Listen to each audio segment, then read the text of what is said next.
Morning peeps, good morning everyone. How's everyone doing? Hopefully you guys are all doing well. Don't forget, if you're new to the channel, like, share, subscribe. All right, where do we start? There've been so many random stories in the last couple of days, like Canelo Crawford, which isn't a random story, but what the hell has happened there?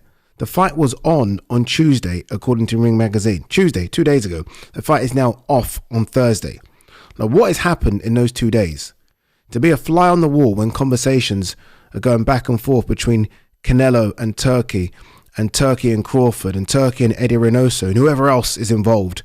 But we don't have that privilege, so we're going to try and put the pieces of the puzzle together ourselves. I do wonder if this Jake Paul story has thrown a spanner in the works. I wonder. I do want to talk about AJ and Boli as well. I know Eddie has rubbished off rumours about a fight being signed for Africa, but Ben Shalom, Martin Boli's promoter, said a fight has been signed. I somehow feel like the truth lies somewhere in the middle. So look, we're going to get to those wonderful talking points in a minute. But first, let's have a look and see if there's anything else doing the rounds. Let's start here. Humiliated and confused. Savannah Marshall says she would not be fighting on March 7th. I didn't even know she was scheduled to fight on March 7th. I didn't even know it was a rumor she was fighting March 7th. But it's an all-female card. The last time we got that, or was it the last time? Or the biggest one anyway, was when Savannah fought Clarissa, which was a magnificent event. Alicia Baumgardner versus Michaela Meyer co-main event was fantastic. Savannah, by the way, since that fight, which was, it was in 2022, but I can't remember when. But since that fight, Savannah's fought once. Clarissa's not been super busy herself. Clarissa has fought 3 times. The third time just being Sunday gone. I don't know how Boxer have fumbled this. I don't know how. How we haven't seen, or how there's not even been really discussions about Clarissa versus Savannah 2 is mind-boggling. Like, I'm guessing the reason Savannah's not on this card is because they can't find her an opponent. I'm guessing that's the reason. And Clarissa struggled with opponents, hence why she's had to go to heavyweight. How we've not seen Clarissa versus Savannah again, considering how well the first fight did and how good the first fight was, is beyond me. As for Savannah specifically, she's now 33. I mean, is she transitioning to MMA or is she not? I don't know what. I honestly have no idea what's going on. I think she's great. I think she's a good boxer. When she does speak, I think she speaks well. She doesn't really do enough of that, I don't think. But yeah, I don't know what Ben Shalom does here. Because again, the only fights that make sense where you compare the money she deserves is Clarissa. And the same thing could be said about Clarissa. The only fight that makes sense for Clarissa, unless we want to see the rubbish we saw on Sunday. I mean, the last 2 fights that Clarissa had have been embarrassing. Honestly, she's so far above that. What's the point? Whereas I think we all know Savannah's going to give her a good fight.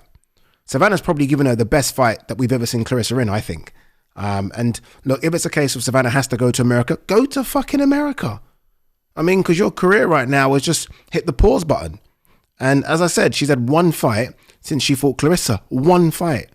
Yet her name would have been as big as it ever was after the Clarissa fight. So she should have capitalized on that. Or Ben should have capitalized on that. She's getting stale. She's getting stale when she needs to fight. All right, what else is there before we talk about this craziness stuff with Canelo and Crawford? Crazy. Eddie Hearn rejects the notion that Dalton Smith versus Adam Azim only occurs with help from Saudi. No, not at all. Eddie's right. Like this Dalton Smith Adam Azim thing starting to really piss me off. It really is, because first there was the talk of let them both get world titles, as though that's guaranteed in the hottest and toughest division in boxing. The 140 division is from 1 to 20. Good luck. So if you somehow think, oh, we're just going to wait for them to get world titles and then they're going to, you're wasting your time. So that was the first discussion. Then I see Shane McGuigan on the Sky Sports Toe to Toe podcast talk about Dalton Smith doesn't sell tickets. Like, nor is Adam Azim. And this isn't a dig either. This is being factual. I mean, half of the arena on Saturday was Callum Simpson. Am I wrong? Tell me I'm wrong if I'm wrong. Tell me if I'm wrong. I wasn't there, but tell me I'm wrong, because that's what I'm hearing. These 2 guys will sell tickets fighting each other. Sometimes you need a dance partner. And Dalton Smith is a dance partner for Adam Azim. Adam Azim's a dance partner for Dalton Smith.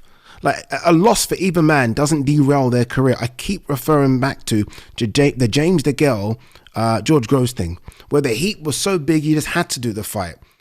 George Groves went on to win. Did it derail James DeGale's career? Absolutely not. James DeGale went on to be a world champion and be in fantastic fights. Andre Durrell, fantastic fight. Badu Jack, fantastic fight. George Groves had a decent career as well. You might have heard of it. So why can't they just fight? Like, honestly, Adam Azim and Shane McGuigan are coming out saying Dalton Smith will be beaten. He's easy work. Dalton Smith, to be fair, saying exactly the same thing. But the only way to prove it is for both of you to fight. Fuck the thing about, one's 27, one's 22. I can't believe how much excuses I'm hearing about this fight not happening. Honestly, it's ticket sales, waiting for them to become world champions. Age. What the fuck? Now Saudi Arabia. Oh, it needs Saudi. Don't get me wrong. Both of them are wanting to get paid. But realistically, both of them have got to know their worth. They've got to. Someone's got to sit them down and be very honest about, this is where you are right now. Now, I don't even think this sells out the O2 Arena, but there are smaller venues which I think it could sell. And you've almost got to kind of meet halfway, haven't you? So somewhere in the middle for both of them. There are good venues. It's not called the Echo Arena anymore. The M&S Bank Arena, I think it's called, in Liverpool. Do it there. Do it there. Do it somewhere, but fucking fight. All right, let's talk. Apologies for my language on this video. Let's talk, I might swear a bit more now actually, Canelo Crawford. The fight is now off according to Ring Magazine. You know, this Ring Magazine thing's starting to really like grind my gears. Is it Michael Benson tweeting this, or is it officially Turkey? Because when I was like, yep, it's happening because Ring Magazine said it's happening on Tuesday, I was saying that on the basis of Turkey owns Ring Magazine. If Turkey saying if the Ring Magazine is saying it's confirmed, it's because Turkey said it's. Do you know what I mean? I was going by that basis. Now, if I know it's Michael Benson tweeting, I'm not going to give it that rock solid, yep, this is true. But I assume it's higher than that now. So when it said it was confirmed, I did say on that video, like, wow, to be fair, I mean, it's very rare for a fight to happen in September and for them to confirm it in February. Like, we're a long way away. And I just feel like it's a case of the horse before the cart. Like, you know, what do they say? They say running before you can walk type thing, right? I think it's that. I think it's some things haven't been ticked off and this confirmation has got out. And I'm leaning towards more Canelo's side. But I'm leaning towards the Canelo side, being a bit pissed off that this has got out and it has been confirmed before it's really been confirmed. That's what I'm leaning. So I don't think the fight is dead in the water, but I do feel like that confirmation going out, which again, if it's gone out by Ring Magazine, it's almost like Turkey confirming it for me. That's the way I look at it. And I feel like some parties have been like, oh, 1 second, why are we confirming this? This is not hook, line and sinker. No. Contracts haven't been signed.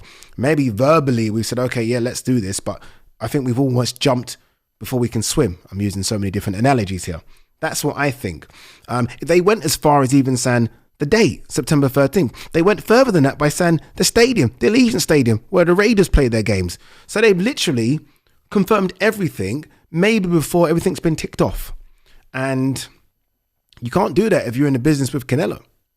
You can't. Canelo has had some of the biggest fights in the history of the sport. I mean, do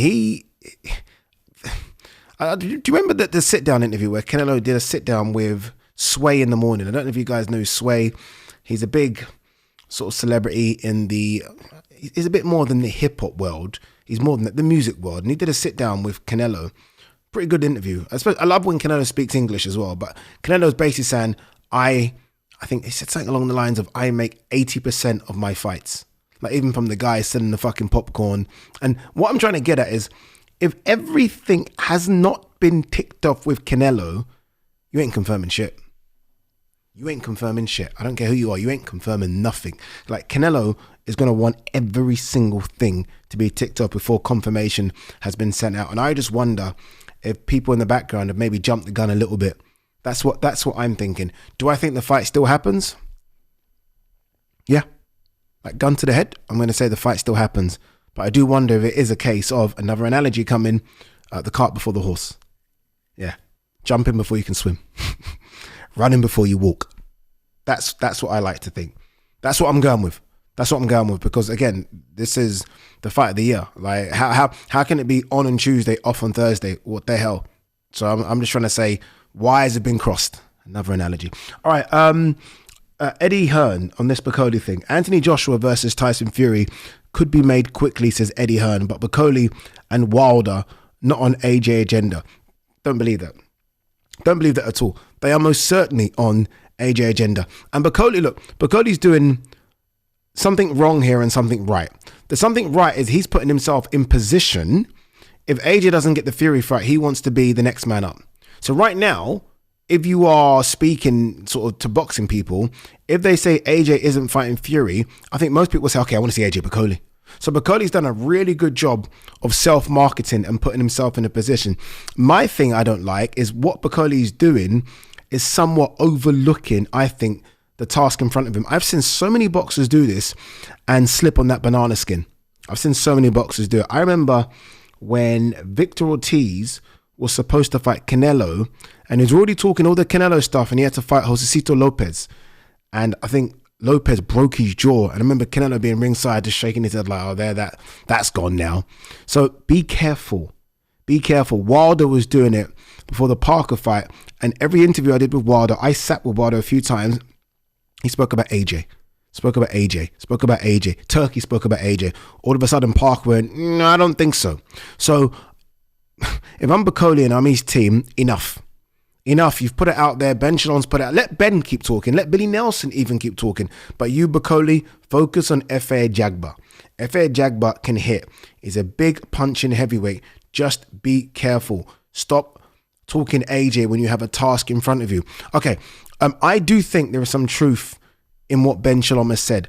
I do think, and in fact, I know for a fact that Turkey has kind of put it out there. That's what he wants to see. He wants to see Boli versus AJ in Africa. And I'm sorry, I deserve some plaudits for this. I should be an ambassador for this. There has been nobody, and I mean nobody, that's spoken about this more than me. I feel like I'm being pushed to the side. I'm like, well, 1 second. I said this. I've been saying a fight in Africa. I've been speaking chaos in Lagos for about a fucking decade. Can I get some bloody plaudits, please? But anyway, look. Back to it. I do think Turkey has spoken to Boli and he said, would you want to fight AJ in Africa?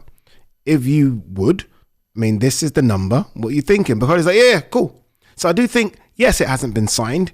But I do think there's been some sort of verbal agreement with Turkey, Boli, Ben Shalom, Billy Nelson, that providing they get past the Jagba, they would be happy to fight AJ. Now it's all about what AJ wants to do. And if you are AJ, you have to start thinking Fury might not come back. And even if Fury does come back, it might be back end of the year. Are you willing to sit it out and wait for him? Or do you want an interim? Now, some of you are going to say, oh, AJ shouldn't fight Boli because Boli is the big, bad, scary man. And look, I think Boli is fantastic. AJ ain't scared of Boli. And that's not me saying this as a fanboy, because actually I'm a fanboy of both. You guys know I do like, there's Boli's gloves that he gave me, by the way, from his win against Carlos Takam. They are the gloves he wore. They're the gloves he wore against. So I'm a big Boli fan. I mean, I've championed Boli a lot on this channel, but I'm still Team AJ. And AJ ain't scared of Boli. Is it a dangerous fight? Yes, it is a dangerous fight. Is it an enormous fight? Yes, it's an enormous fight, especially in Africa. The fight is big over here, but it's not as big over here as it would be in Africa. Africa's a statement. It's something that will go down in the legacy of boxing if AJ were to go over there. So I think AJ would fight him. I think it's a hell of a risky fight, but risk reward, I mean, it's risky. The reward for beating Boli is enormous. AJ's back, isn't he? I mean, and then AJ, then I'm jumping here. AJ then going from that fight to Fury fight. We're like, we're all excited. So I don't know, man. We'll see. But as I said, I think the truth lies somewhere in the middle. I think Eddie dismissed it as though he doesn't know conversations have happened. They've happened. I guess AJ just hasn't agreed or signed to anything, but Boli clearly has. All right, let's have a look and see if there's anything else. Frustrated Joe Cordina, hungry to return to action. My God, this has been a strange period for Joe Cordina. I mean, Joe Cordina was, I wouldn't say he was the poster boy for Matchroom, but he was up there. Like, before the Kakachi defeat, Joe was, I'm trying to think of the biggest Matchroom name. So obviously AJ, Katie Taylor, right? I mean, you could make an argument. This is sort of UK, British and Ireland based, British and Irish based. You can make an argument to say Joe was number 3. You can make an argument, not in terms of ticket sales, because that would be Lee Wood or Josh Warrington, just in terms of profile. I thought Joe was quite big. All of a sudden gets beat by Kakache, and it's like, where's Joe? Where's Joe? Got the Shakur Stevenson fight. Shakur got injured. And surely it should have been a case of, okay, Shakur is now fit. Joe, how? I mean, look, credit to Floyd Schofield, right? Kid Austin. But how has he, like, one-up Joe? It's so strange. Like, I wasn't too infused with the Joe Cordina Shakur Stevenson fight, but it was there. Joe had it. Shakur got injured, not Joe. If Joe got injured, fair. If Joe got injured, fair. Shakur moves on. Shakur got injured. How can Joe just not fight Shakur next? Anyway, look, don't know what Joe's going to do. I mean, there are some big fights for Joe at lightweight, let's be honest. Some big fights, so he can do what he needs to do. Regis Prograis out of Oscar Duarte fight due to shoulder injury. This is what happens, man. As you get a bit older, this is what happens. You get those niggles. I mean, this is a perfect time. I mean, Oscar Duarte probably still wants a Regis Prograis fight. But if I'm Eddie, if you're not going to get the winner of Sandor Martin Alberto Puello for Dalton Smith, you go Regis Prograis. I think that's a great opponent. Really do. I mean, if it's good enough for Oscar Duarte, who's coming off a really good win himself, it's good enough for Dalton Smith. Or maybe if Eddie's really brave, Golden Boy Matchroom 5 versus 5, Oscar Duarte versus Dalton Smith. Book it. Anyway, guys,